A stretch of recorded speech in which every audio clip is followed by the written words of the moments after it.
What's up, everybody? True Boxing here. Thank you for coming back to get hit with the truth.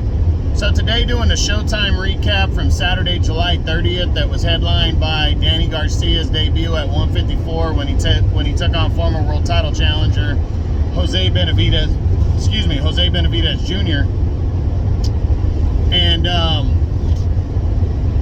first, we're going to discuss the undercard, starting with the undefeated junior welterweight contender at 140, Gary Antoine Russell, as he took on former two-division champion Rances Barthelemy.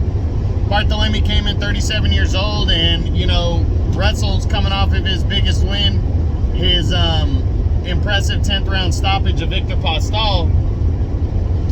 So rolling into this one, there was, you know, a lot of anticipation, people wanting to see how Russell would fare against another former champ. And actually, Barthelemy put up a pretty solid fight. You know, it was a close kind of technical fight for a little bit there, but Russell kept pressing forward, and finally he landed a big shot, you know, in the 6th round and hurt Barthelemy momentarily, put him down.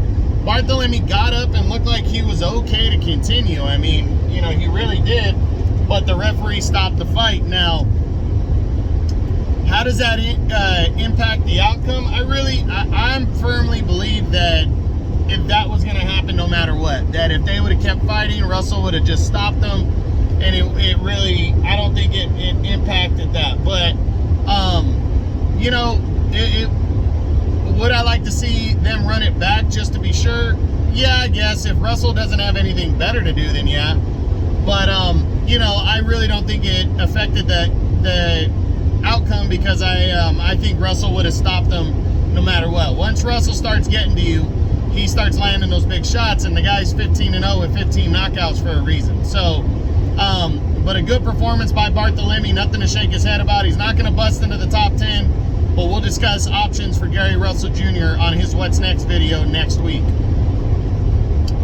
Now, next is the co-feature that saw Adam Konaki, the, you know, Polish contender, heavyweight contender, taking on Ali Demirizin, I think the guy's name was.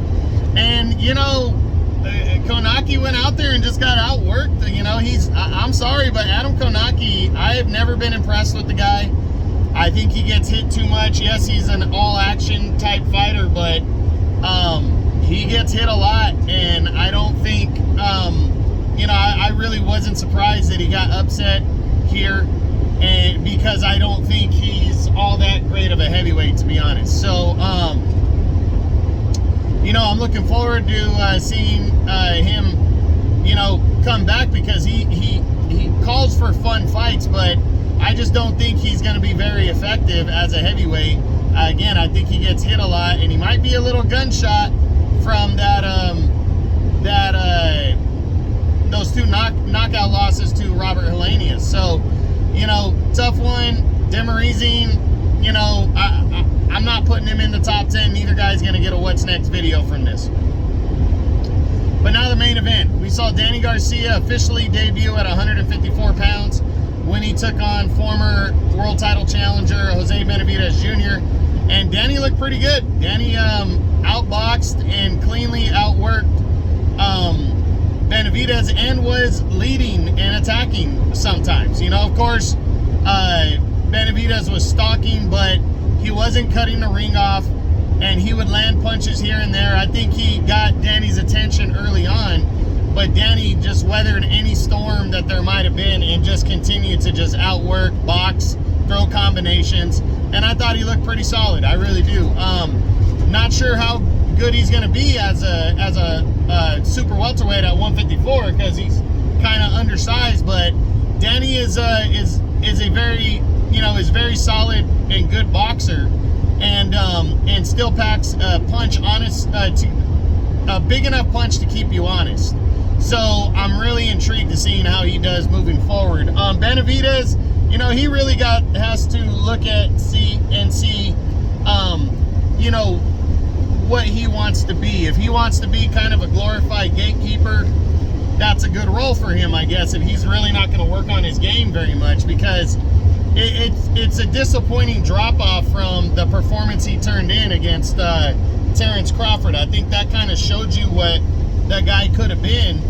And then, you know, he just continues to, you know, go out there and, I don't know. I just don't think he really works on a lot of things outside of slugging it out. And, you know, he didn't do horrible, but he definitely got outboxed and outworked. And he wasn't deserving of a majority decision, but that's what the judges came back with. But Danny was the deserving winner. Good performance from him. We'll discuss his what's next week, you know, when I do the what's next videos. And that's what I got. That's the recap from the Showtime July 30th card. I hope you guys enjoyed it. If you did, smash the like button, leave a comment, subscribe to the channel. I appreciate any and all support. This is True Boxing. You've been hit with the truth.